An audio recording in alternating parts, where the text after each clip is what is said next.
ସୁଯୋଗ ପାଇଛୁ ସେଥିପାଇଁ ମୁଁ ପ୍ରଭୁଙ୍କୁ ଅଶେଷ ଧନ୍ୟବାଦ ଦିଏ। ଆଉ ଆଜି ଆମେ ଗୋଟେ ସୁଯୋଗ ବି ପାଇଛୁ ବାକ୍ୟକୁ ଭଲ ଭାବରେ ଶୁଣି ଜୀବନକୁ ସମୀକ୍ଷା କରିବା ପାଇଁ। ଆମ ବ୍ୟାନରରେ ଗୋଟିଏ ପଦଟି ଅଛି, ଏଫେସିୟ ତାର 5 ପର୍ବ 16 ପଦ। କେହି ଜଣ ପଢିବେ? ପୁଣି ସୁଯୋଗର ସଦ୍ବ୍ୟବହାର କର। ପୁଣି ସୁଯୋଗର ସଦ୍ବ୍ୟବହାର କର। କଣ ଲେଖା ଯାଉଛି? ସୁଯୋଗର ସଦ୍ବ୍ୟବହାର କର। ସୁଯୋଗ ସବୁବେଳେ ନଥିବ।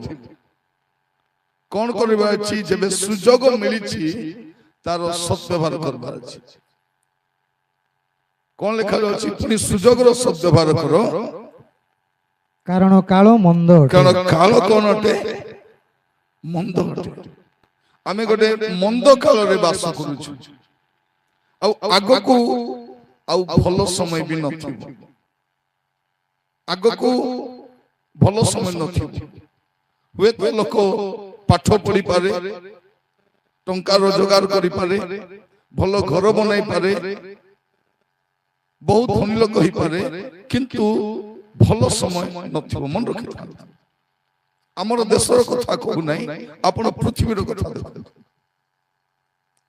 କୌଣସି ବିଷୟ ଆଗକୁ ଭଲ ନଥିବ। ଏବେ କେବଳ ଗୋଟେ ସୁଯୋଗ ମିଳିଛି, ଆମେ କଣ କରିପାରିବା? ସୁଯୋଗର ସଦ୍ବ୍ୟବହାର କରିପାରିବା। ସୁଯୋଗ ଥାଉ। ଅନେକ ଲୋକ କଣ କରିବେ? ସୁଯୋଗ ଗଲା ପରେ ଅନୁତାପ କରିବେ, ଏଇଟା ମୁଁ କରିଥିଲେ ହେଇଥାନ୍ତା, ସେଇଟା କରିଥିଲେ ହେଇଥାନ୍ତା, ମୁଁ କାହିଁକି କଲି ନାହିଁ। ସୁଯୋଗ ଅଛି। କାହାକୁ ଲେଖା ଯାଉଛି? ମଣ୍ଡଳୀକୁ ଲେଖା ଯାଉଛି। ଏଫେସିୟ ମଣ୍ଡଳୀ କଣ କୁହାଯାଉଛି? ସୁଯୋଗର ସଦ୍ବ୍ୟବହାର କର, କାରଣ କାଳ ମନ୍ଦ ଅଟେ।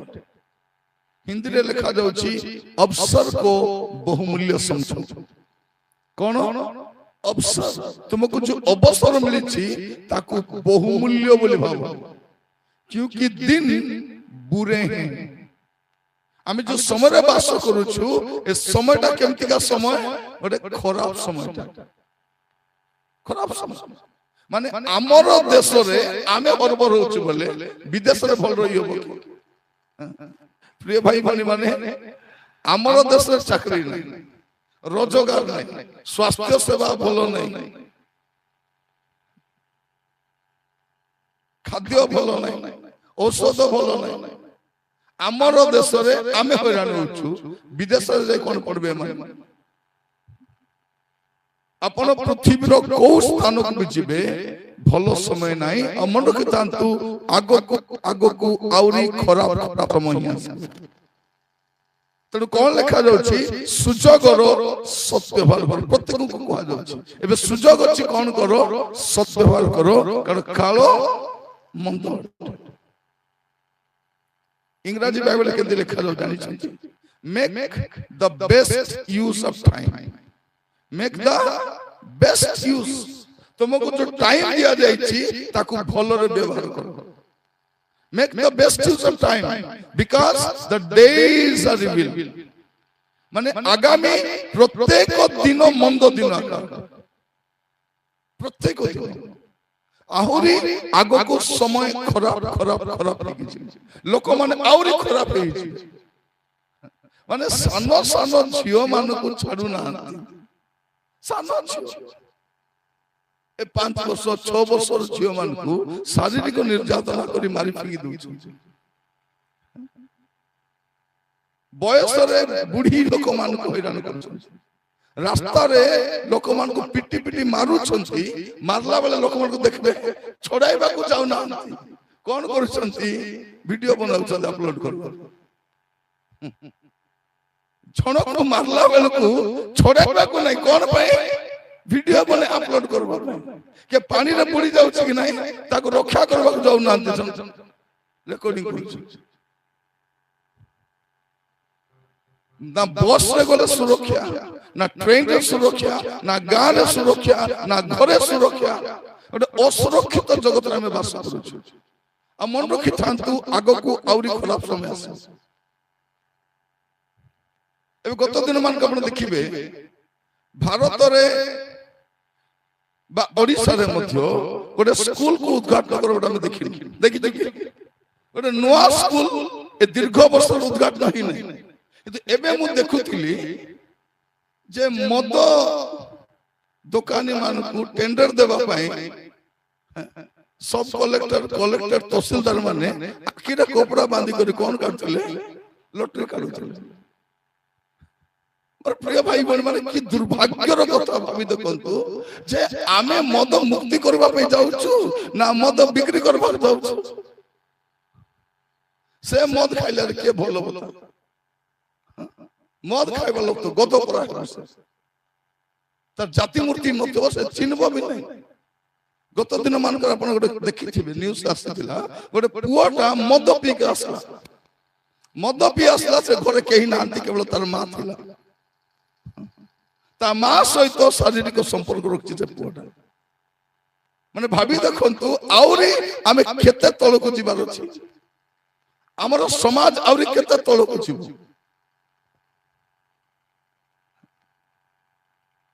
ତେଲ ଭେଜାଲ, ଔଷଧ ଭେଜାଲ, ଖାଦ୍ୟ ପଦାର୍ଥ ଭେଜାଲ, ସବୁ ଡୁପ୍ଲିକେଟ।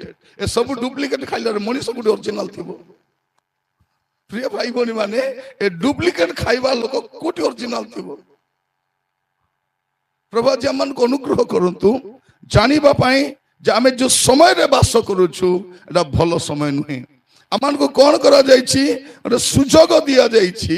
କଣ କରିବା ପାଇଁ? ସୁଯୋଗର ସଦ୍ବ୍ୟବହାର କରିବା ପାଇଁ। ସବୁବେଳେ ସୁଯୋଗ ନଥିବ ଭାଇ ଭଉଣୀ ମାନେ। ପରମେଶ୍ୱର କଣ କରନ୍ତି? ଯେତେବେଳେ ବି କାହାରିକୁ ଦଣ୍ଡ ଦେବା ପାଇଁ ଚାହାନ୍ତି, କୌଣସି ଦେଶ ବା ସମାଜ ବା ଜାତିକୁ ଦଣ୍ଡ ଦେବା ପାଇଁ ଚାହାନ୍ତି, ତା ପୂର୍ବରୁ ତାଙ୍କର ଦାସଙ୍କୁ ପଠାନ୍ତି। ତାଙ୍କ ଦାସ ମାନେ ଯାଆନ୍ତି ସେଠି। ନିନିବି ଦେଖନ୍ତୁ, ନିନିବି ପାପରେ, ମନ୍ଦତାରେ, ଭ୍ରଷ୍ଟତାରେ, ଦୁଷ୍ଟତାରେ ବୁଡି ଥିଲା। ସେ ନିନିବି ମାନେ ପ୍ରଭୁ ଲୋକ ନଥିଲେ, କିନ୍ତୁ ସେମାନଙ୍କ ଉପରେ ଦଣ୍ଡ ଆସିବା ପୂର୍ବରୁ ମଧ୍ୟ ପ୍ରଭୁ କାହାକୁ ପଠାଉଛନ୍ତି? ଜୋନସକୁ ପଠାଉଛନ୍ତି। ଜିରିମିୟକୁ ପଠାଉ ନାହାନ୍ତି। ଜିରିମିୟକୁ ପଠାଇଲେ କଣ ହବ? ଜିରିମିୟ ସେ ଗାଁରେ ଯିବ ଆଉ ଲୋକର ଅବସ୍ଥା ଦେଖି ଛାତି ମାରି ମାରି କାନ୍ଦ ବସେ। ସେ କାନ୍ଦରା ପ୍ରଫେଟ ସେଟା। ଏବେ କାହାକୁ ପଠାଇଲେ? ଜୁନସକୁ। ଜୁନସ ବୋଲେ କେମିତି ଭାବବାଦୀ? ରିଗା ମୁଣ୍ଡା ବିପି ଥିବା ଲୋକ। ସେ ସିଧା ଗଲା। ଆଜି ତାକୁ ମାଇକ୍ ଦରକାର ନାହିଁ, ଷ୍ଟେଜ ଦରକାର ନାହିଁ, କିଛି ଦରକାର ନାହିଁ। କାରଣ ଭାବବାଦୀ ମାନଙ୍କୁ ମାଇକ୍ ଦରକାର ନଥିବ, ଷ୍ଟେଜ ଦରକାର ନଥିବ। ଯୋଉଠି ଠିଆ ହେବେ ସେଟା ତାଙ୍କ ପାଇଁ ଷ୍ଟେଜ। ଚାଲିକରି ଗଲେ, ଅଧ ବାଟ ଠିଆ ହେଇ ଗଲେ। 40 ଦିନ ପରେ ନିନିବି ଉତ୍ପାଟିତ ହେବା ପାଇଁ ଯାଉଛି। ଉତ୍ପାଟିତ ବୋଲେ କଣଟା? ଉଟକାଇ କରି ଫିଙ୍ଗବାଟା। ଉତ୍ପାତିତ ମାନେ କଣ? ଆପଣ ଦେଖିବେ ଧାନ ବିଲରେ ଘାସ ଗଛ ହେଇଥିବ କି ନାହିଁ? ସେ ଘାସ କେମିତି ବାଟବେ? କେମିତି କରିବେ? ସିଧା ଘାସକୁ ଧରବେ, କିନ୍ଦ୍ରାଇବେ, ଚୁଟର ବାଲ ଧରି କରି ଉଟକାଇବେ, ଆରେ ବାହାରେ ଫୋପାଡିବେ। ଫୋପାଡ଼ିଲା ପରେ ତାକୁ କଣ କରିବେ? ଗଡେ ମାଡି କରି ବାସ୍ ତାକୁ କହିବେ ଉତ୍ପାଟନ ବୋଲି। ତ ପ୍ରିୟ ଭାଇ ଭଉଣୀ ମାନେ, ମୁଁ ଆପଣମାନଙ୍କୁ ପ୍ରଭୁଙ୍କ ଦାସ ଭାବରେ କହିବା ପାଇଁ ଚାହେଁ, ଆଜିର ବାକ୍ୟ ଶୁଣିବା ସମୟରେ ଆମେ ସମସ୍ତେ ସଚେତନ ହେବା। ହୁଏତ ଏଟା ଶେଷ ସୁଯୋଗ ହେଇପାରେ। ୟା ପୂର୍ବରୁ ଆପଣ କେତେ ବାକ୍ୟ ଶୁଣିଛନ୍ତି? ମୁଁ କହୁଥିଲି ପ୍ରଭୁ ସମସ୍ତଙ୍କର ପ୍ରଭୁ ଅଟନ୍ତି। ସେ ସମସ୍ତ ପ୍ରଭୁ ବୋଲେ ସବୁର ପ୍ରଭୁ। ତମର ମାପରୁ ଅଲଗା, ମୋର ମାପରୁ ଅଲଗା କି? ଆପଣଙ୍କ ସୃଷ୍ଟିକର୍ତ୍ତା ଅଲଗା, ମୋର ସୃଷ୍ଟିକର୍ତ୍ତା ଅଲଗା କି? ଆପଣଙ୍କୁ ଜଣେ ବନେଇଛନ୍ତି, ମୋକେ ଭିନ୍ନ ଲୋକ ବନେଇଛନ୍ତି କି? ମାନେ ଆମେ ଭ୍ରମିତ ହଉଛୁ। ଯାର ଧାନ୍ଦା ସେ ଚଲେଇଛନ୍ତି। ଆମର ଭଗବାନ, ତମର ଭଗବାନ, ଆମର ପ୍ରଭୁ, ତମର ପ୍ରଭୁ ବୋଲେ ଗୋଟେ ପ୍ରଭୁ ଥିବେ। ସୃଷ୍ଟିକର୍ତ୍ତା ଜଣେ ଥିବେ, ଉଦ୍ଧାରକର୍ତ୍ତା ବି ଜଣେ ଥିବେ, ଆଉ ବିଚାରକର୍ତ୍ତା ବି ଜଣେ ଏକା ଥିବେ। ଆପଣଙ୍କର ମୋର ଉଦ୍ଧାରକର୍ତ୍ତା ଜଣେ। ଆମେ ଏଟା ଜାଣିନୁ। ଏଟା ପ୍ରିୟ ଭାଇ ଭଉଣୀ ମାନେ, ଆମେ ଯାର ଧନ୍ଦାରେ ସେ। ମନେ ରଖିଥାନ୍ତୁ, ଯୀଶୁ ଖ୍ରୀଷ୍ଟିଆନ ମାନଙ୍କର ଭଗବାନ ନୁହନ୍ତି। ଯୀଶୁ ଖ୍ରୀଷ୍ଟିଆନ ମାନଙ୍କର ପ୍ରଭୁ ନୁହନ୍ତି। ସେ ସମୁଦାୟ ମାନବ ଜାତିର ସୃଷ୍ଟିକର୍ତ୍ତା ଆଉ ତ୍ରାଣକର୍ତ୍ତା ଅଟନ୍ତି। ସେ ସମସ୍ତ ମାନବ ଜାତିର, ସେ ସମସ୍ତ ମାନବ ଜାତି ପାଇଁ କ୍ରୁଶରେ ବଳିକୃତ ହୋଇଥିଲେ, କେବଳ ଖ୍ରୀଷ୍ଟିଆନ ମାନଙ୍କ ପାଇଁ ନୁହେଁ। ଈଶ୍ୱର ଜଗତକୁ ଏଡ଼େ ପ୍ରେମ କଲେ ଯେ ସେ ଆପଣ ଅଦ୍ୱିତୀୟ ପୁତ୍ରଙ୍କୁ ଦାନ କଲେ ଯେପରି ଯେ କେହି ତାଙ୍କଠାରେ ବିଶ୍ୱାସ କରିବ ସେ ସେ ପାଇବ।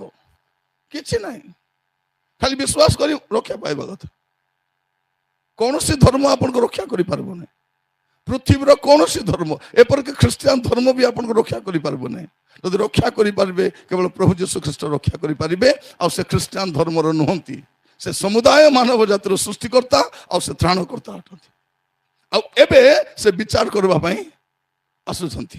ମୁଁ କାହାଣୀ କହୁନାହିଁ ପ୍ରିୟ ଭାଇ ଭଉଣୀ ମାନେ, ମୁଁ କାହାଣୀ କୁହେ ନାହିଁ, ଯାହା ଲେଖା ହେଇଛି ସେଟା କୁହେ। ମୁଁ କାତାନି କୁହେ ନାହିଁ ହେଦେ ପୁନି ସେଦେ ପୁନି ଏମିତି ହେଲା ପୁଣି ହଁ ପୁନି ଓ ହଁ ବୋଲବାଟା ମୋର କାମ ନାହିଁ। ସେଟା ଲେଖା ହେଇଛି, ସିଧା ସିଧା କହିବି, ରୋକେ ରୋକେ କହିବି, ମୋର ଖାମ ଆକା ସେଟା।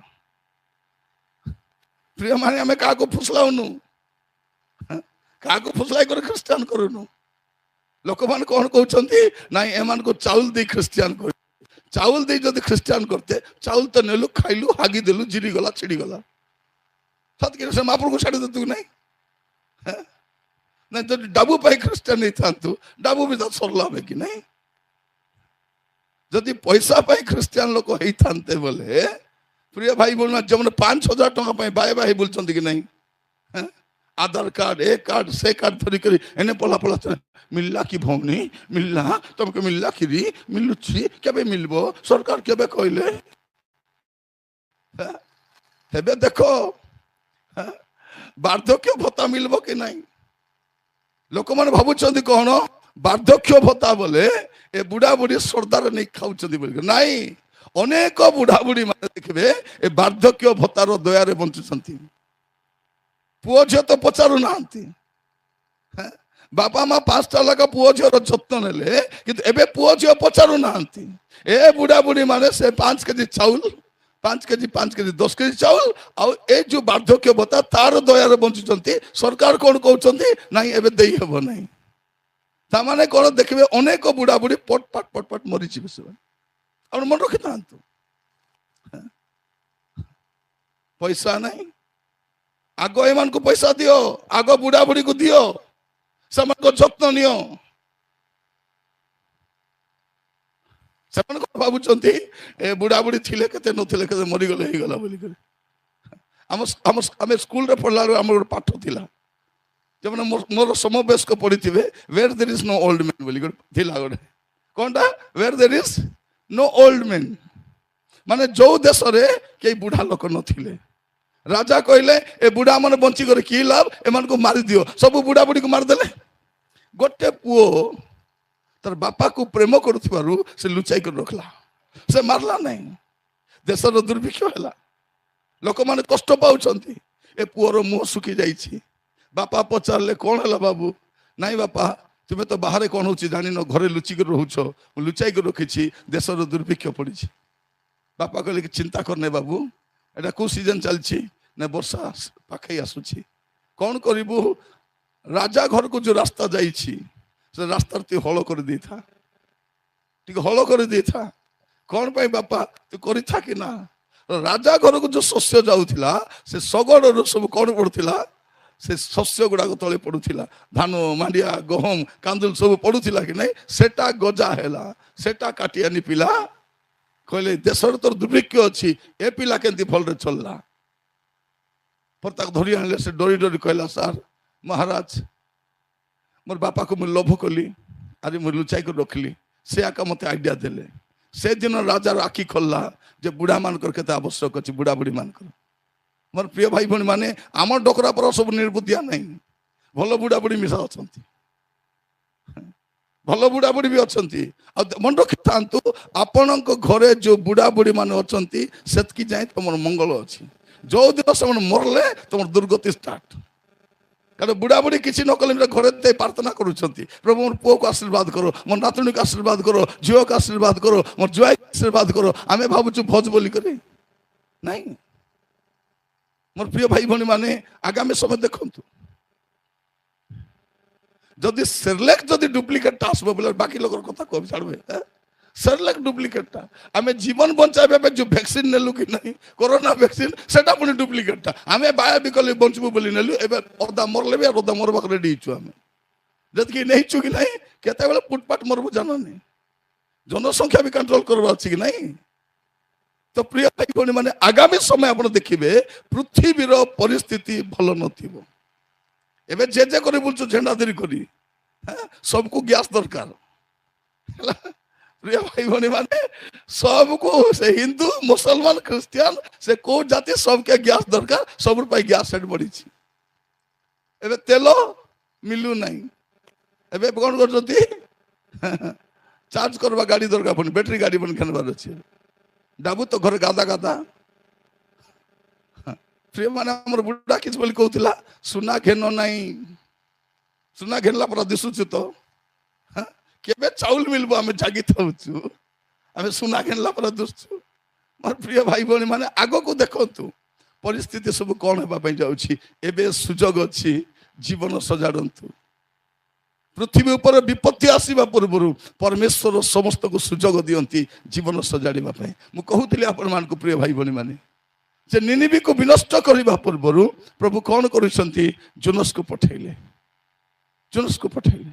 ନହେଲେ ଦେଖନ୍ତୁ ଏ ଜୟପୁର ମୋର ଘର, ବେଶୀ ଦୂର ବି ନାହିଁ ହେଲା, ଜୟପୁର ମୋର ଘର, ଫାର୍ଷ୍ଟ ଟାଇମ ଆସିଛି ଏଠି ଏ ନାରୀ ଗାଁ ଏ ଚୋରାମୁଲା।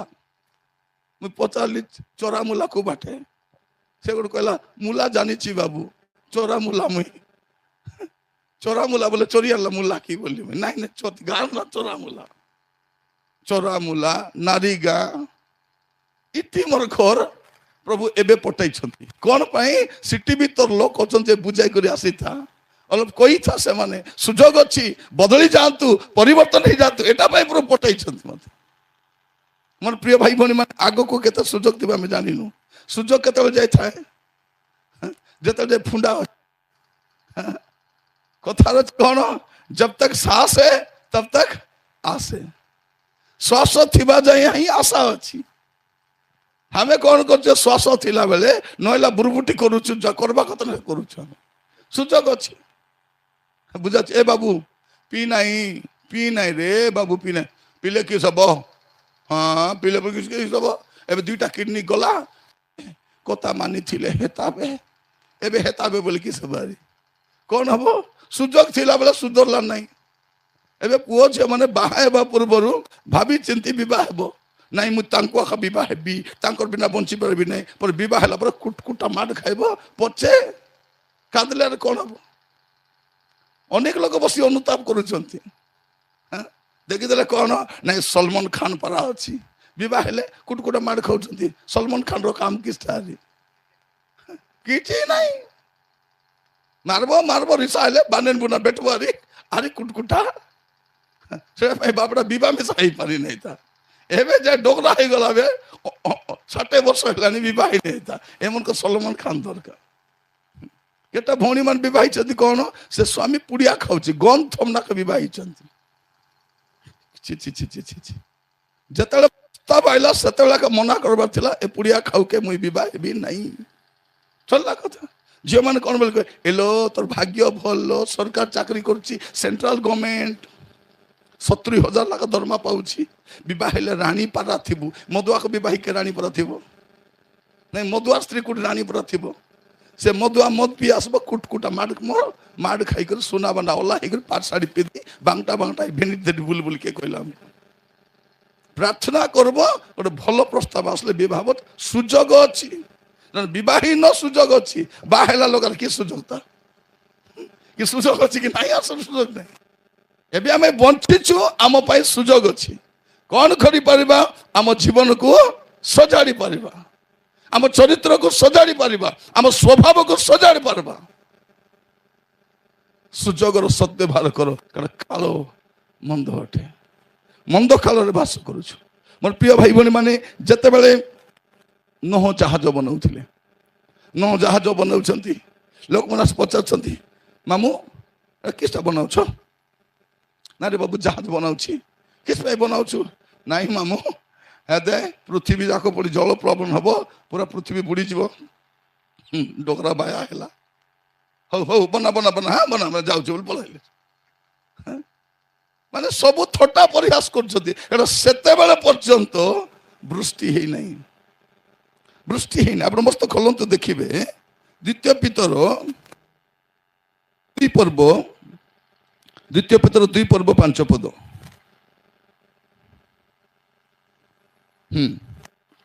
ସେ ପୁରାତନ ଜଗତକୁ ମଧ୍ୟ ସେ ପୁରାତନ ଜଗତକୁ ମଧ୍ୟ ଛାଡ଼ିଲେ ନାହିଁ, ପୁରାତନ ଜଗତକୁ ବି ଛାଡ଼ିଲେ ନାହିଁ, କିନ୍ତୁ କେବଳ ଧର୍ମ ପ୍ରଚାରକ କେବଳ ନୁହନ୍ତି, ଧର୍ମ ପ୍ରଚାରକ ନହଙ୍କୁ ଅନ୍ୟ 7 ଅନ୍ୟ ଜଣ 7 ଜଣ ସହିତ ରକ୍ଷା ରକ୍ଷା କରି ଧର୍ମଭ୍ରଷ୍ଟ ଧର୍ମଭ୍ରଷ୍ଟ ଜଗତରେ କଣ କଲେ? ଜଳପ୍ଲାବନ ଘଟାଇଲେ। ଜଳ ପ୍ଲାବନ ଘଟାଇଲେ। କାହାକୁ? ଧର୍ମ ପ୍ରଚାରକ ନହଙ୍କୁ। ଏପଟେ କଣ କରୁଛନ୍ତି? ନହ ପ୍ରଚାର କରୁଛନ୍ତି, ଇଆଡେ ଜାହାଜ ବନାଉଛନ୍ତି। ପ୍ରଚାର ଚାଲିଛି, ଜାହାଜ ବନା ଚାଲିଛି। ଯୋଉଦିନ ଜାହାଜ ବନା ସରିଲା, ପ୍ରଭୁ ଆସିଲେ ଆଉ କହିଲେ ନହ କେମିତି? ନାଇଁ ପ୍ରଭୁ, ଜାହାଜ ବନା ସରିଗଲା, ହେଲେ ତୁମେ ସମସ୍ତଙ୍କୁ ପ୍ରବେଶ କର, ଆଉ ତୁମେ ପରିବାର ସହିତ ମଧ୍ୟ ପ୍ରବେଶ କର। ତାରପରେ ମୁଁ କଣ କରିବି? ଦ୍ୱାର ବନ୍ଦ କରିଦେବି। ନହ କହିଥିବେ, ପ୍ରଭୁ ଏଡେ ବଡ ଜାହାଜ ଏକଲା ବନାଇଲି, ଆପଣଙ୍କୁ ସାହାଯ୍ୟ ମିଶା ମାଗଲି ନାହିଁ, ଦୂତମାନଙ୍କୁ ପଠା ବୋଲି କହିଲି ନାହିଁ, କାହାର ସାହାଯ୍ୟ ମାଗଲି ନାହିଁ, ମୁଁ ଏକଲା ବନାଇଲି ଜାହାଜ। ପ୍ରଭୁ ଏ ଦ୍ୱାର ବନ୍ଦ କରିପାରିବି କି ନାହିଁ? ପ୍ରଭୁ ସେ ଦ୍ୱାର ବନ୍ଦ କରିବା ପାଇଁ ତୁମେ ଆସ ନାହିଁ ରାଜା, ମୁଁ ଏକା ବନ୍ଦ କରିଦେବି। ପ୍ରଭୁ କହିଥିବେ, ବାବୁରେ ଜାହାଜ ବନାଇବା କାମ ତୋରଟା, ଦ୍ୱାର ବନ୍ଦ କରିବା କାମଟା ମୋରଟା। ପ୍ରିୟ ଭାଇ ଭଉଣୀ ମାନେ, ଆଜି ମଧ୍ୟ ସେ ଜାହାଜ ନିର୍ମାଣ ଚାଲିଛି। ସେ ଜାହାଜ କଣଟା? ଚର୍ଚ୍ଚ। ଉଦ୍ଧାରର ରାସ୍ତା ସେଇଟା। ଲୋକମାନେ ପରିବର୍ତ୍ତନ ଆସୁଛନ୍ତି, ପରିବର୍ତ୍ତନ ଆସୁଛନ୍ତି। ଏବେ ଦେଖନ୍ତୁ ଲୋକମାନଙ୍କୁ, ଗାଁରେ ଜଣେ ମଦ ପିଉଥିବ, କୁକୁଡ଼ା ମଦ ପିଉଥିବ, ଜୁଆ ଖେଳୁଥିବ, ସ୍ତ୍ରୀକୁ ପିଟୁଥିବ, ଗଞ୍ଜେଇ ଖାଉଥିବ, ପୁଡ଼ିଆ ଖାଉଥିବ, ପାପ କରୁଥିବ, ତାକୁ କିଛି କହିବେ ନାହିଁ, କିଛି କହିବେ ନାହିଁ। ଯୋଉ ଦିନ ସେ ମଦ ଛାଡ଼ିଦେଲା, ଜୁଆ ଛାଡ଼ିଦେଲା, ବ୍ୟଭିଚାର ଛାଡ଼ିଦେଲା, ଆରି ଚୋରି କରିବା ଛାଡ଼ିଦେଲା, ସବୁ ଛାଡ଼ି ଭଲ ପଡ଼ିଗଲା, ଖ୍ରୀଷ୍ଟିଆନ ହେଇଗଲା, କଣ କହିବେ? ଏଇ ତାର ଜାତି ପଲାଇଲା।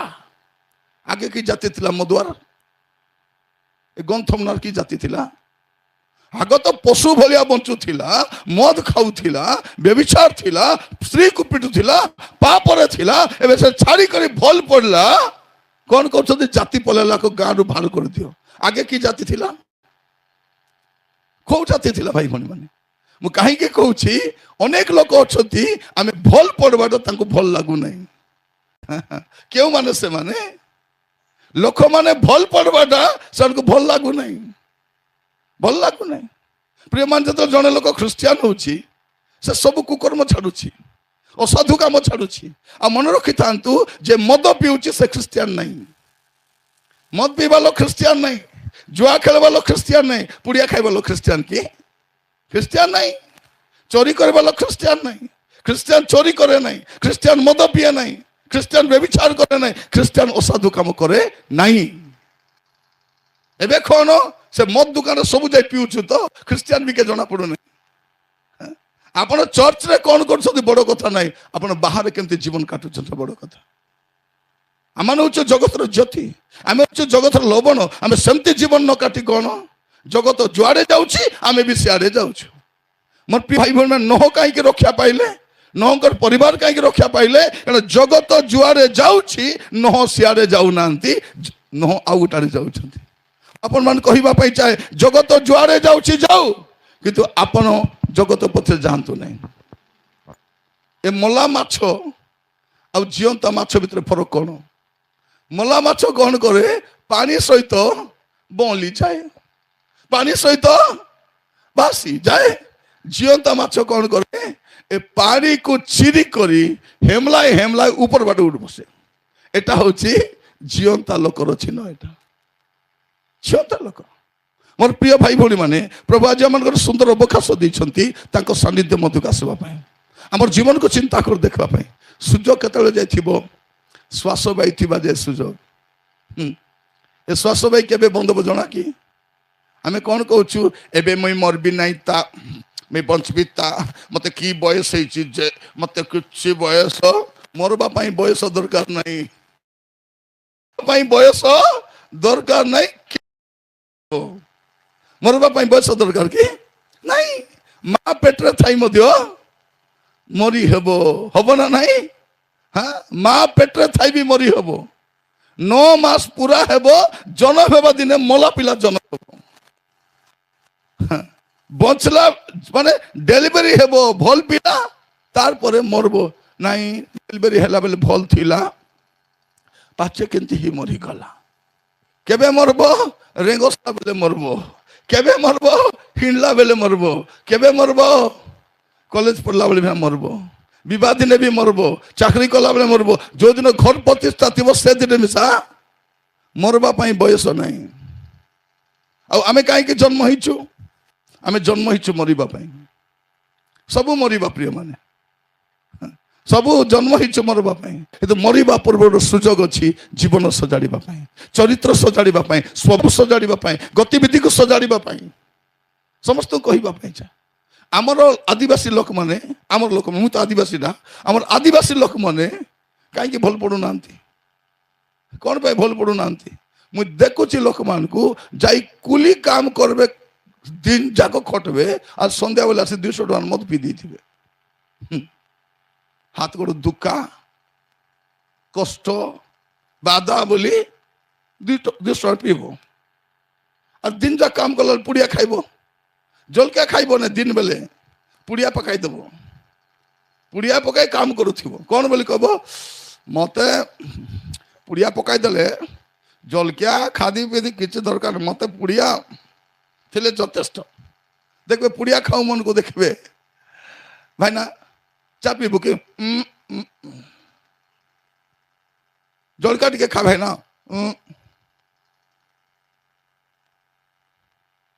ହେଠି ମାଛ ତରକାରୀ ଟିକେ କରିଛୁ ଭାତ ଖାଇଦିଅ ଭାଇନା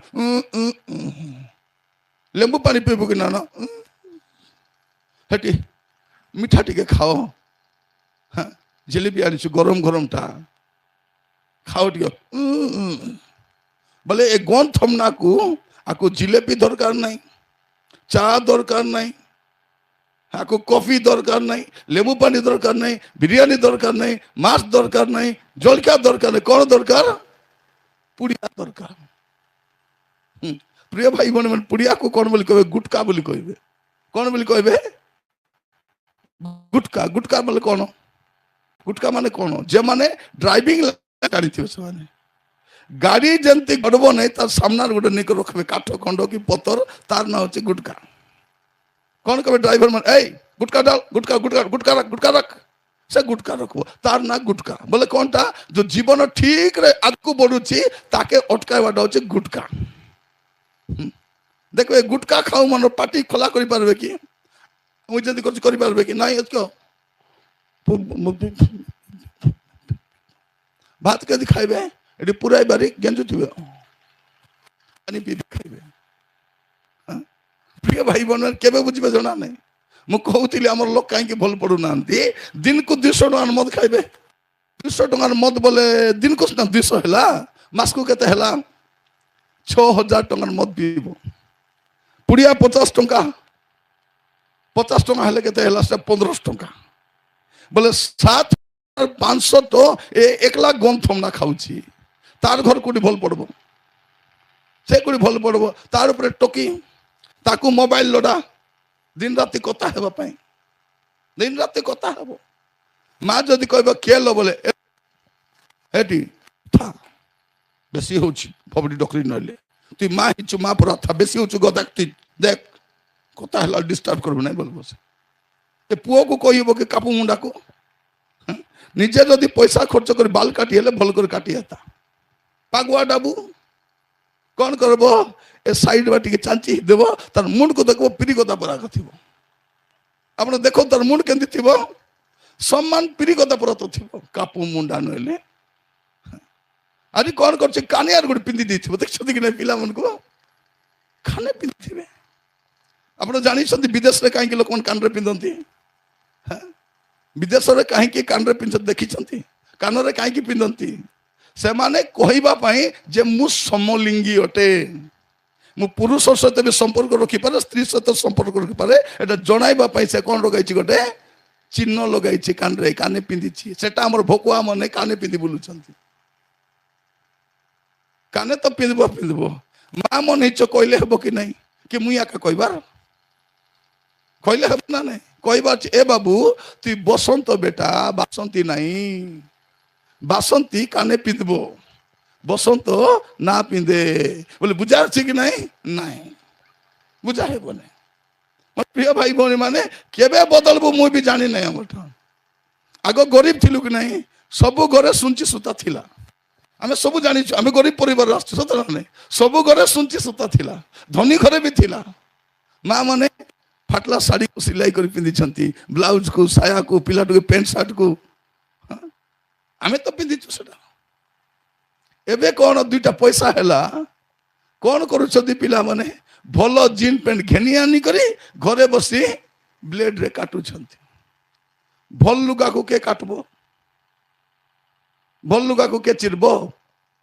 ମୂଷା ନାହିଁ, ବାୟା କେ ବାୟା ମେଣ୍ଟାଲ ମେଣ୍ଟାଲ। ଏ ମେଣ୍ଟାଲ ମାନେ କଣ କରିବେ? ଏ ଭଲ ଲୁଗା ଘେନି ଆନି ଘରେ ବସି ବ୍ଲେଡରେ ଚିରବେ। ମା ମାନେ ପ୍ରାର୍ଥନା କର ତମ ପିଲାମାନ ପାଇଁ, ପ୍ରଭୁ ମୋର ପିଲାକେ ଭିକାରୀ ଡୁମା ଧରିଛି, ରାଜା ଦୟା କର ବୋଲି ପ୍ରାର୍ଥନା କରବା। ନହେଲେ କୁ କମ୍ପାନୀ କେବେ ଏମିତି ଜିନ୍ ପ୍ୟାଣ୍ଟ ବନାଇବ? ଇଟି ଗୋଟେ କାପୁ, ଇତି ଗୋଟେ, ଇତି ଗୋଟେ, ଇତି ଗୋଟେ, ଇଟି ଗୋଟେ କାପୁ। କଣ ଡ୍ୟାମେଜଟା ଫିଙ୍ଗବାଟା ତାକୁ ରାପୁ ମାରିଛନ୍ତି। ସେଟାକୁ ରାପୁ ମାରଲା କେ ପିନ୍ଧୁଛି? ଏ କାପୁ ମୁଣ୍ଡା ମେଣ୍ଟାଲ। କଣ କରିବ? ସୁଯୋଗ ଅଛି ପୁଅ ମାନେ, ଝିଅ ମାନେ ସୁଯୋଗ ଅଛି, ଭାଇ ମାନେ ସୁଯୋଗ ଅଛି। ଯଦି ଭୁଲରେ ସୁଧା ମଦ ମୁଦା ପିଉଛୁ, ଆଜି ଛାଡି ପାରିବ। ନହେଲେ ସେକେଣ୍ଡ ଟାଇମ ବୁଝାଇବାକୁ ମୁଁ ଆସିବି ନାହିଁ ଆଜି। ସେକେଣ୍ଡ ଟାଇମ ନାହିଁ। ଯୋଉମାନେ ଭାବୁଛ ଚତୁର ବୋଲି କରି, ସୁଯୋଗ ଅଛି। ମୋର ପ୍ରିୟ ଭାଇ ଭଉଣୀ ମାନେ, ଆମର ଝିଅ ମାନଙ୍କର ଗାଁରେ 5ଟା ସାଙ୍ଗ ନଥିବେ, ଗାଁରେ 5ଟା ସାଙ୍ଗ ନଥିବେ। ଫେସବୁକରେ କେତେଟା ସାଙ୍ଗ? 500ଟା ସାଙ୍ଗ। ହେଟି लो ମତେ ଫେସବୁକରେ ନାଇଁ କି 500ଟା ଫ୍ରେଣ୍ଡ ଅଛନ୍ତି लो। ତାକେ 500ଟା, ଆମର ପିଲାକେ କେତେଟା ଥିବ ଭାବି ଦେଖ।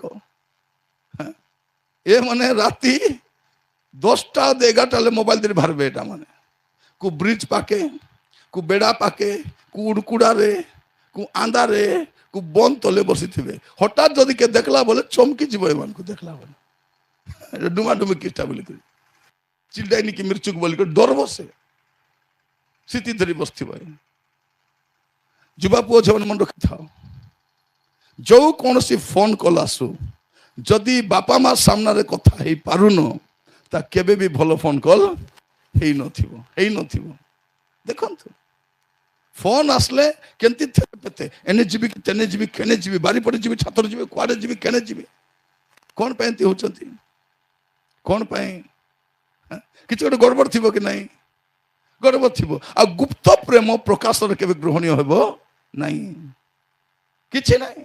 ଆଜି ସୁଯୋଗ ଅଛି, ସମସ୍ତଙ୍କୁ କହୁଛି ପ୍ରିୟ ଭାଇ ଭଉଣୀ ମାନେ, এটা କେବଳ ଖ୍ରୀଷ୍ଟିଆନ ପାଇଁ ମେସେଜ ନୁହେଁ। ଏ ମିଟିଂ ଖ୍ରୀଷ୍ଟିଆନ ମାନ ପାଇଁ ହେଇଛି, କିନ୍ତୁ ମେସେଜଟା ଖ୍ରୀଷ୍ଟିଆନ ମାନ ପାଇଁ ନାହିଁ। এটা ହିନ୍ଦୁ ପାଇଁ, এটা ମୁସଲମାନ ପାଇଁ, ପ୍ରତ୍ୟେକ ମଣିଷ ପାଇଁ ମେସେଜ। ସୁଯୋଗ ଅଛି। ଜୀବନ ଥିଲା ଭିତରେ ଜୀବନ ସଜାଡ଼ିବାର ଅଛି, ଚରିତ୍ର ସଜାଡ଼ିବାର ଅଛି। ଆମେ କଣ ଭାବୁଛୁ? ପାପ ଉପରେ ପାପ କରି ଚାଲିଛୁ।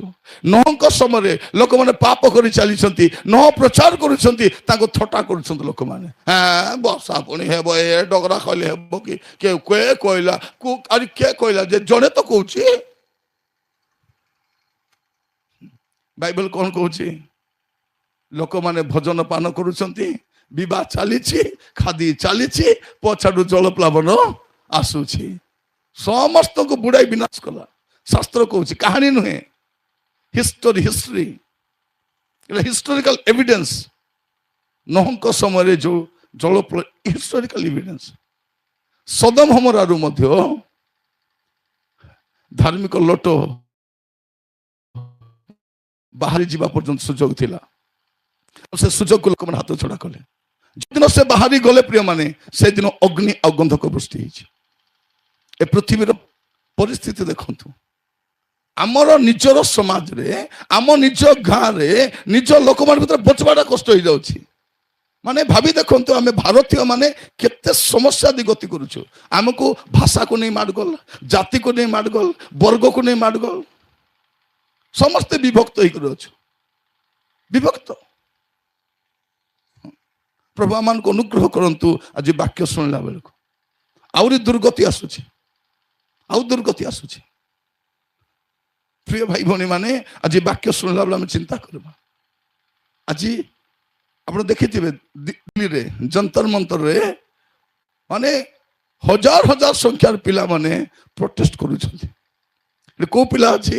ଏଠି ହିନ୍ଦୁ ପିଲା ବି ଅଛି, ମୁସଲମାନ ବି ଅଛି, ଖ୍ରୀଷ୍ଟିଆନ ବି ଅଛି, ପ୍ରତ୍ୟେକ ଭାରତୀୟ ଅଛନ୍ତି। ଏଟା ସମସ୍ତଙ୍କର ନିଟ୍ ପେପର ଲିକ୍ ହେଇଛି। ସିବିଏସ୍ଇ ରେ ସମସ୍ୟା ଅଛି, ଚାକିରି ନାହିଁ, କାହାକୁ ନାହିଁ, ସବୁକୁ ନାହିଁ। ଯେମାନଙ୍କୁ ଭୋକ ବନେଇଲେ ତାଙ୍କୁ ବି ଚାକିରି ନାହିଁ। ପ୍ରିୟ ଭାଇ ଭଉଣୀ ମାନେ କଣ କରିବୁ? ଆଗକୁ ଦେଖନ୍ତୁ ଆହୁରି ପରିସ୍ଥିତି କଣ ହେବା ପାଇଁ ଯାଉଛି।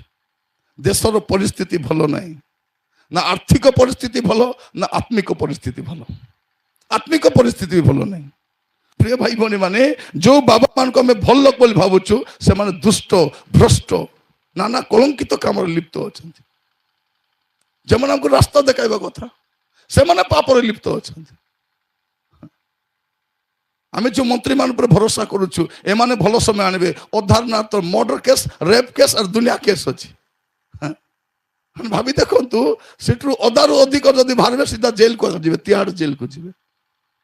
ଚରିତ୍ର ଭଲ ନାହିଁ, ଅସାଧୁ ଜୀବନ କାଟୁଛନ୍ତି। ମାନେ ଜଗତର ପରିସ୍ଥିତି ଦିନକୁ ଦିନ ପାପରେ, ମନ୍ଦତାରେ, ଭ୍ରଷ୍ଟତାରେ ପରିପୂର୍ଣ୍ଣ। ଆଉ ଏମିତି ସମୟରେ ପ୍ରଭୁ ଆପଣଙ୍କୁ ମତେ ସୁଯୋଗ ଦେଇଛନ୍ତି, ବାବୁରେ ସୁଯୋଗ ଅଛି, ସୁଯୋଗର ସଦ୍ବ୍ୟବହାର କର। କାରଣ କାଳ ମନ୍ଦ ଅଟେ, ଆମେ ମନ୍ଦ କାଳରେ ବାସ କରୁଛୁ। ଯଦି ନୋହଙ୍କ ସମୟରେ ପ୍ରଭୁ ଦଣ୍ଡ ଦେଇଥିଲେ, ସୋଦମ ଗମୋରାକୁ ଦଣ୍ଡ ଦେଇଥିଲେ, ନିନିବିକୁ ଦଣ୍ଡ ଦେଇଥିଲେ, ଆମକୁ ଛାଡ଼ିବେ କି? ସୁଯୋଗ ଅଛି, ହାତ ଛଡା କରବାର ନାହିଁ। ସୁଯୋଗ କେତେବେଳେ ଥିବ ଭାଇ ଭଉଣୀ ମାନେ, ଆପଣ ମସ୍ତ ଖୋଲନ୍ତୁ, ଦେଖନ୍ତୁ ମାଥ୍ୟୁ 25 ପର୍ବ, ମାଥ୍ୟୁ 25 ପର୍ବ ସମସ୍ତେ ମସ୍ତ ମାଥ୍ୟୁ 25 ପର୍ବ ତାର 6 ପଦ। କିନ୍ତୁ ଅର୍ଦ୍ଧରାତ୍ରରେ ଏଇ ଦେଖ ବର ତାଙ୍କ ସାଙ୍ଗରେ ସାକ୍ଷାତ କରିବାକୁ ବାହାର। ଏପରି କୋଳାହଳ କଣ ହେଲା। ହେଲା? ଅର୍ଦ୍ଧରାତ୍ରରେ। ପ୍ରିୟ ଭାଇ ଭଉଣୀ, କୋଉ সময়ଟା? ଅର୍ଦ୍ଧରାତ୍ରରେ। ମାନେ ଜଗତ ଉପରେ ମନ୍ଦତା, ଭ୍ରଷ୍ଟତା, ଦୁଷ୍ଟତା ବଢି ଚାଲିଥିବ, ଏପରି ଏକ ସମୟରେ ବରଙ୍କର ଆଗମନ ହେବ, ରାତ୍ରି କାଳରେ। ଆମେ ବାଇବଲରେ କଣ ଦେଖୁଛୁ? ରାତ୍ରି କାଳରେ ଜଣେ ଲୋକ ଭୋଜ ଦେବାକୁ ଇଚ୍ଛା କରୁଛନ୍ତି। ଏ ଭୋଜ କୋଉ ସମୟରେ ହେବ? ରାତ୍ରି କାଳରେ ହେବ। ତାପରେ ଆପଣ ଦେଖନ୍ତୁ 10 ପଦ। କିନ୍ତୁ ସେମାନେ କିଣିବାକୁ ଯାଉଥିବା ସମୟରେ ବର ଆସିଲେ। ପୁଣି ଯେଉଁମାନେ ପ୍ରସ୍ତୁତ ଥିଲେ ସେମାନେ ତାଙ୍କ ସହିତ ବିବାହ ଉତ୍ସବରେ ଯୋଗଦାନ କରିବା ନିମନ୍ତେ ଗୃହରେ ପ୍ରବେଶ କଲେ। ଆଉ ଦ୍ୱାର ବନ୍ଦ କରାଗଲା। ସୁଯୋଗ ଖତମ। ନୋହଙ୍କର ଜାହାଜର ଦ୍ୱାର ବନ୍ଦ, ସୁଯୋଗ ଖତମ। ସୋଦମ ଗମୋରା ଲୋଟ ବାହାରି ଗଲେ, ସୁଯୋଗ ଖତମ। ମଣ୍ଡଳୀର ଦ୍ୱାର ବନ୍ଦ ହେଇଯିବ, ବର ଆସିବେ, ଆଉ ଦ୍ୱାର ବନ୍ଦ ହେଇଯିବ। ଆଉ ଦ୍ୱାର ବନ୍ଦ ହେଲା ପରେ ଖୋଲା ଯିବ ନାହିଁ, ଖୋଲା ନାହିଁ ପାଇବନି, ଆଉ ସୁଯୋଗ ନଥିବ। ତେଣୁ କୁହାଯାଉଛି ସୁଯୋଗର ସଦ୍ବ୍ୟବହାର କର, କାଳ ମନ୍ଦ ଅଟେ। ଆପଣ ଦେଖନ୍ତୁ ମାଥ୍ୟୁ ତାର 9 ପର୍ବ 20 ପଦରେ ଗୋଟେ ସ୍ତ୍ରୀ ଲୋକ ବିଷୟ ଆମେ ଦେଖୁଛୁ। ଯୋଉ ସ୍ତ୍ରୀ ଲୋକ ପ୍ରଦର ରୋଗଗ୍ରସ୍ତ ଥିଲା, ରକ୍ତ ସବୁବେଳେ ଲାଗି ରହୁଥିଲା, ସେ କଷ୍ଟ ପାଉଛି, ଦୁର୍ବଳ ହେଇଯାଇଛି, ରୁଗ୍ଣ ହେଇଯାଇଛି। ବାଇବଲ କଣ କହୁଛି? ସେ ଦେଖିଲା କଣ? ଧୀରେ ପଛଆଡୁ ଲୁଚିକି ଯାଇକରି ଯୀଶୁଙ୍କର ଲୁଗାର ଧଡ଼ିକୁ ଛୁଉଛି। ସେ ଜାଣିଛି ଯେ ମୁଁ ଯୀଶୁଙ୍କର ଲୁଗାର ଧଡ଼ିକୁ ଛୁଇଁବି, ତେବେ ମୁଁ ଭଲ ହେବି। ଆହୁରି ମୋର ପାଖକୁ ପାଇ ନାହିଁ। ସେ ଅନେକ ବୈଦ୍ୟ ପାଖକୁ ଯାଇଛି, ଅନେକ ଚିକିତ୍ସା କରିଛି, ଗୁଡ଼ାଏ ବିଷୟ କରିଛି, କିନ୍ତୁ ହେଇପାରି ନାହିଁ। କିନ୍ତୁ ସେ ଦେଖୁଛି ଏଇଟା ମୋ ପାଇଁ ସୁଯୋଗ। ଯୀଶୁ ଏ ରାସ୍ତା ଦେଇ ଯାଉଛନ୍ତି, ଆଉ କେବେ ଯିବେ କି ନାହିଁ ମୁଁ ଜାଣି ନାହିଁ, ଏଇଟା ମୋ ପାଇଁ ସୁଯୋଗ, ହାତ ଚଳା କରିବି ନାହିଁ ବୋଲି କଣ କରୁଛି? ଲୁଗା ଛୁଇଁ ଦେଲା। ଯୀଶୁ କହିଲେ ତାକୁ ଡାକ। କିଏ ମତେ ଛୁଇଁଲା? କିଏ ମତେ ଛୁଇଁଲା ବୋଲା ତ ଶିଷ୍ୟ ମାନେ ପଣ୍ଡିତ ପରା କଣ ବୋଲି କହୁଛନ୍ତି, ପ୍ରଭୁ ଏଟା ଗୋଟେ ପ୍ରଶ୍ନ ପଚାରୁଛ, କିଏ ମତେ ଛୁଇଁଲା ବୋଲବାଟା? ଏ ଭିଡ ଭିତରେ ତ ଲୋକ ଜନ୍ତା ଜନ୍ତି ହଉଛନ୍ତି, ହେମଲା ପେଲା ହଉଛନ୍ତି, ଠେଲା ଠେଲି ହଉଛନ୍ତି, ଆହୁରି ଆପଣ କହୁଛନ୍ତି କିଏ ମତେ ଛୁଇଁଲା ବୋଲି? ଶିଷ୍ୟ ମାନେ ବୁଝି ନାହାନ୍ତି ଯୀଶୁ କଣ କହୁଛନ୍ତି। ଯୀଶୁ କଣ କହୁଛନ୍ତି, ଯୋଉ ସ୍ତ୍ରୀ ଲୋକଟା ଛୁଇଁଛି ସେ ପ୍ରଦର ରୋଗଗ୍ରସ୍ତ ଅଟେ, ଆଉ ସେଇପରି ଅବସ୍ଥାରେ ପୁରୁଷ ମାନଙ୍କୁ ଛୁଆଁ ଯାଏ ନାହିଁ, ପୁରୁଷ ମାନଙ୍କୁ ଛୁଅନ୍ତି ନାହିଁ। ଋତୁସ୍ରାବ ସମୟରେ ସେମାନେ କଣ କରନ୍ତି ନା, ପୁରୁଷକୁ ସ୍ପର୍ଶ କରନ୍ତି ନାହିଁ। ତ ଇଏ ତ ପ୍ରଦର ରୋଗରେ ଗ୍ରସ୍ତ ଅଛି, ପୁରୁଷକୁ କେମିତି ଛୁଇଁବ? ଯୀଶୁ ସେଇଟା କହୁଛନ୍ତି କିଏ ମତେ ଛୁଇଁଲା ବୋଲିକରି। ମୋର ପ୍ରିୟ ଭାଇ ଭଉଣୀ ମାନେ, ସେ ସ୍ତ୍ରୀ ଲୋକ ଜାଣିଛି ଯଦି ଆଜି ମୁଁ ଯୀଶୁକୁ ଛୁଇଁବି ନାହିଁ, ହୁଏତ ମୁଁ କେବେ ସୁସ୍ଥ ହେଇପାରିବି ନାହିଁ। ସୁଯୋଗକୁ ସେ ହାତ ଛଡା କଲା ନାହିଁ। ସେଦିନ ଯକ୍ଷ ଦେଖନ୍ତୁ, ଯକ୍ଷକୁ ସବୁ ଅଛି, ପଇସା ପତ୍ର ଗଦା ଜମି ବାଡି ଅଛି, ଆଜିର ପରେ ହେଲେ ସବୁଠୁ ମାଜନ ଲୋକ ସେ, ମାତ୍ର କୁକୁର ପାଚାର ନାହିଁ ତାକୁ। ସେ ଦେଖିଲା ମକେ କେହି ମିଶା ଦେଖୁନାହାନ୍ତି, ଏ ଯୀଶୁଙ୍କ ପଛରେ କେମିତି ସମସ୍ତେ ଯାଉଛନ୍ତି। ସେ କଣ କଲା, ଟିକେ ଯାଇ ଦେଖିବି ଯୀଶୁ କିଏ, ଟିକେ ମୁଁ ଦେଖିବି। ଆପଣ ଦେଖିବେ ଲୁକ ତାର 19 ପର୍ବ ଦେଖନ୍ତୁ। ଲୁକ 19 ପର୍ବରେ ଆପଣ ଦେଖିପାରିବେ ସୁନ୍ଦର କଥା ଲେଖାଯାଉଛି। ଲୁକ 19 ପର୍ବ ତାର 3 ପଦ। ଯୀଶୁ କିଏ ତାହା ଦେଖିବାକୁ ସେ ଚେଷ୍ଟା ସେ କରୁଥିଲେ। କଣ କରୁଥିଲା, ଯୀଶୁ କିଏ ତା ଦେଖିବାକୁ ଚେଷ୍ଟା କରୁଥିଲା। ଏ ଯୀଶୁ କିଏ? ସେ ଦେଖିଲା ଆଜି ସେ ଯୀଶୁ ଆମର ଗାଁ ଦେଇ ଯାଉଛନ୍ତି, ଆଜି କଣ କରୁଛନ୍ତି, ସେ ଆଜି ଜିରିହ ଦେଇକି ଯାଉଛନ୍ତି। ଏଟା ମୋ ପାଇଁ ସୁଯୋଗ। ସେ ଗଲା ଗୋଟେ ଗଛରେ ଚଢିଲା, ଲୁଚି କରି ଦେଖି ପଳେଇବି ବୋଲଛି। ସେ ଲୁଚି ଦେଖି ପଳେଇବ କଣଟା? ଯୀଶୁ କହିଲେ ଯକ୍ଷ ଶୀଘ୍ର ଆସ। ସେ ଖାଲି ଚଗବାଟା ପ୍ରଭୁ ଦେଖି ନାହାନ୍ତି, ତାର ନାଁ ମିଶା ଜାଣିଛନ୍ତି। ଆଜି କଣ ବୋଲି କହିଲେ, ଉତ୍ତର କଣ ବୋଲି କହିଲେ, ଶୀଘ୍ର ତଳକୁ ଓହ୍ଲାଇ ଆସ, ମତେ ଅବଶ୍ୟ ତୁମ ଘରକୁ ଯିବାକୁ ହବ। କାହିଁକି ଯିବାକୁ ହବ? କାରଣ ଯୀଶୁ ଯୋଉ ଘରେ ଆସିବେ ସେଇ ଘରେ ପରିତ୍ରାଣ ଆସିବ। ମୋର ଭାଇ ଭଉଣୀ ମାନେ, ମୁଁ କହିବା ପାଇଁ ଚାହେଁ, ଆପଣଙ୍କ ଘରେ ଅନେକ ସମସ୍ୟା ଅଛି। ଆଜି ଗଲାବେଳେ ଯୀଶୁଙ୍କୁ ସାଙ୍ଗରେ, ଯୀଶୁଙ୍କୁ ଆପଣ ସାଥିରେ ରଖି ଯାଆନ୍ତୁ, ଆଉ ଯୀଶୁ ଯେବେ ଆପଣଙ୍କ ଘରେ ଆସିବେ ସମାଧାନ ଆସିବ।